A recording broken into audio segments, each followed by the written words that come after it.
ఓ school పిల్లలంతా కలిసి సరదాగా పిక్నిక్ వెళ్లారు. వెళ్లిన చోట ఓ గుడి కనిపించింది. అక్కడ కొద్దిసేపు సేదదీరారు ఆ చిన్నారులు. అనంతరం విద్యార్థులకు స్కూల్ టీచర్ భోజనం వడ్డించడానికి సిద్ధమైంది. పిల్లలంతా వచ్చి కూర్చున్నారు.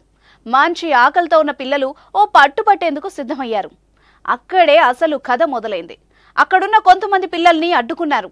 అసలు ఏం జరిగింది, ఎందుకు పిల్లల్ని అడ్డుకున్నారు తెలుసుకోవాలంటే ఈ స్టోరీ చూడాల్సిందే. గజం కేవలం 4500 రూపాయలతో 165 గజాల భూమి కేవలం 8 లక్షలు మాత్రమే.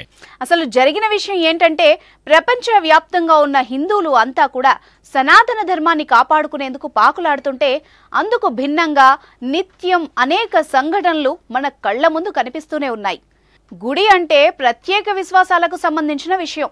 అక్కడికి వెళ్లేందుకు భక్తులు ఎంతో నిష్ఠత పాటిస్తారు. భక్తి శ్రద్ధలతో దేవుణ్ణి కొలిస్తే పాపాలు పోయి సుఖశాంతులొస్తాయని భక్తుల నమ్మకం. అలాంటి పవిత్రమైన దేవాలయానికి వెళ్లేందుకు భక్తులు ప్రత్యేక పద్ధతులు పాటిస్తారు. వీటి విషయంలో భక్తులు ఏమాత్రం ఏమరపాటు పాటించారు. అయితే ఇలాంటి ప్రత్యేకతలు ఉన్న దేవాలయంలో ఓ విచిత్ర సంఘటన చోటు చేసుకుంది.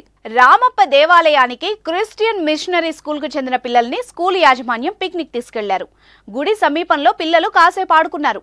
ఆడుకొని అలసిపోయిన పిల్లలకు గుడి ప్రాంగణంలో నాన్ వెజ్ వంటకాలను వడ్డించారు. గుడిలో పిల్లలకు మాంసాహారం వడ్డించడం చూసిన ఓ వ్యక్తి ఇదేంటని ప్రశ్నించారు. ఇది గుడి కదా, ఇక్కడ మీరు మాంసాహారం ఎలా వడ్డిస్తారు అని కోపగించుకున్నారు. మీరు పిల్లల్ని గుడికి తీసుకొచ్చి వాళ్ళకి నాన్ వెజ్ వడ్డించి వాళ్ళకి ఏం నేర్పించాలి అనుకుంటున్నారు అంటూ గట్టిగా నిలదీశారు. అందుకు ఆ టీచర్ స్పందిస్తూ, మాకు తెలియదు కదండి అని చెప్పడం విచిత్రంగా తోచింది. మీరు మా పిల్లలకు క్రిస్టియానిటీ నేర్పిస్తున్నారా అంటూ మండిపడ్డారు.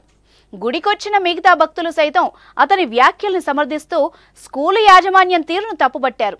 వీడియోలోని మాటల్ని బట్టి వరంగల్ భీమారంలోని బాలజ్యోతి స్కూల్గా తెలుస్తోంది. ప్రస్తుతం ఈ వీడియో సోషల్ మీడియాలో వైరల్గా మారింది. వీడియో చూసిన నెటిజన్లు, అన్నా గుడ్ జాబ్, బాగా అడిగావు, ఇక మీదట మన పిల్లల్ని మిషనరీ స్కూళ్లకు పంపకూడదు అంటూ రకరకాల కామెంట్స్ పెడుతున్నారు. ఇంతటి సాంప్రదాయాలు సంస్కృతులు ఉన్న మన దేశంలో ఇలాంటి ఘటనలు సరికావంటూ పలువురు అభిప్రాయం వ్యక్తం చేస్తున్నారు.